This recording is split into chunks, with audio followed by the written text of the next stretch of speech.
100 ఎలుకలు తిన్న పిల్ల అంటే తీర్థయాత్రలు పోయిందంట. సిగ్గుండాలి కేసీఆర్కు. పూర్తిగా సిగ్గు తప్పిపోయింది కేసీఆర్. సిగ్గే కాదు మతి కూడా తప్పినట్టున్నాడు. దీనికి ఎవరే ఇట్లాంటి పునాదులు వేసింది ఎవరు? మేమా? 61 మంది ఎమ్మెల్యేలను ఎమ్మెల్సీలను ఎంపీలను తీసుకున్నాడు. ఫస్ట్ తెలంగాణ అమరవీరుల స్తూపం దగ్గరకు వచ్చి ముక్కు 3 ఇంచులు అరిగేటట్టు నేలకు రాయాలి, అమరవీరుల స్తూపం ముందర చేసిన తప్పులకు క్షమించమని. రెండవది, మా ప్రభుత్వం వచ్చిన నెల తిరగకముందే ప్రభుత్వం పడిపోతుంది, 100 రోజులు కూడా ఈ ప్రభుత్వం మనుగడ సాగించదని చెప్పి కేసీఆర్, కేటీఆర్, హరీషే కదా అన్నది. దానికి వంతబాడింది బీజేపీ కదా. ప్రజలు ఎన్నుకున్న ప్రభుత్వం 65 మంది ఎమ్మెల్యేలను గెలిపిస్తే మెజారిటీతో ఉన్న ప్రభుత్వాన్ని 3 నెలల్లో పడగొడతామని బీజేపీ, బీఆర్ఎస్ రోడ్ల మీద రంకెలేస్తుంటే మరి గాలికి వదిలేయాలన్నా వాళ్ళు? ఎటు చేస్తే అట్లా? ఊర్లో ఎవడో చేతబడి చేసేటోడు ఉంటాడు, చేతబడి చేసి వాడు ఊర్లో ఉన్న జనాలను చంపుతుంటే చూసుకుంటూ ఊరుకుంటామా? వాని చెట్టుకు గట్టేయమా? తాళ్ళతో బంధించమా? ఇప్పుడు ప్రజలు ఎన్నుకున్న ప్రభుత్వాన్ని పడగొట్టాలన్న భావదారిద్ర్యం కేసీఆర్కు రావడమే కేసీఆర్ యొక్క భావదారిద్ర్యము. 17 సీట్లు ఓడిపోయి 8 సీట్లలో డిపాజిట్లు పోయి 14 సీట్లలో థర్డ్ ప్లేస్ వచ్చినాక కూడా కేసీఆర్కు కనివిప్పు కలగలేదు. ప్రజల తప్పు అన్నట్టుగా మాట్లాడుతున్న వాళ్ళకు ఓట్లు లేకపోవడం. శాసనసభ ఎన్నికలలో 37.5% ఓట్లు వచ్చిన బీఆర్ఎస్ పార్లమెంట్ ఎన్నికలకు వచ్చేవరకల్లా 16% ఓట్లకు పడిపోయింది. కేవలం కాంగ్రెస్ను ఓడించడం కోసం మొత్తం గంపగుత్తగా తీసుకుపోయి బీజేపీకి ఓట్లు వేసారు.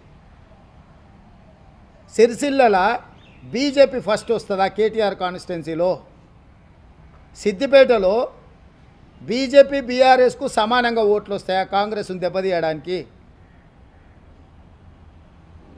వాళ్ళ మెదకు, వాళ్ళ కంచుకోట అన్నారు కదా, ఆడ కూడా థర్డ్ ప్లేస్ వచ్చిందంటే కేసీఆర్కి ఇప్పటికైనా కనువిప్పు కలగాల్సిన అవసరం ఉందా లేదా?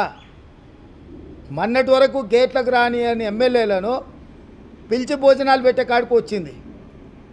తలుపులు మూసి కాళ్ళు పట్టుకుంటుండో కడుపులో తలకాయ పెడుతుండో నాకైతే తెలియదు, కానీ వాళ్ళు నమ్ముతారా?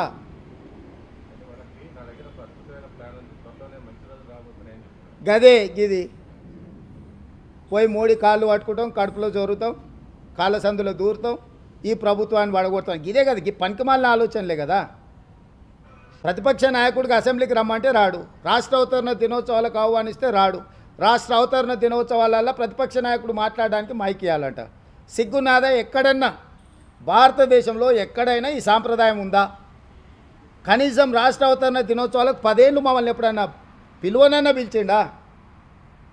మేము ప్రత్యేకంగా ప్రభుత్వం తరఫున 10 ఏళ్ళు ముఖ్యమంత్రిగా పనిచేసిండు, ఈరోజు ప్రధాన ప్రతిపక్ష నాయకుడు సముచితమైన గౌరవం ఇద్దామని చెప్పి ప్రభుత్వం నుంచి అధికారికంగా మేము ఆహ్వాన పత్రిక పంపించినాం. ఏ మాత్రం తెలంగాణ ఉద్యమ సోయి కేసీఆర్ గారికి ఉండి ఉంటే వారు అక్కడికి వచ్చి హుందాగా కూర్చొని 10 సంవత్సరాలు పూర్తి చేసుకుంటున్న తెలంగాణ సంబరాలలో పాల్గొని ఉండేవాడు.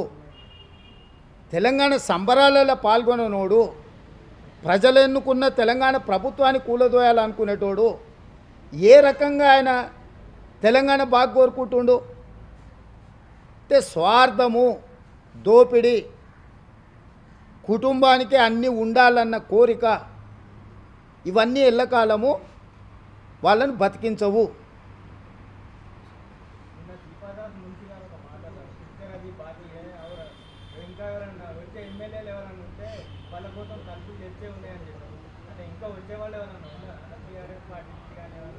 మీకెట్లా చెప్తాం? షేర్నాకి ఎట్లయినా మీకే చెప్తాం.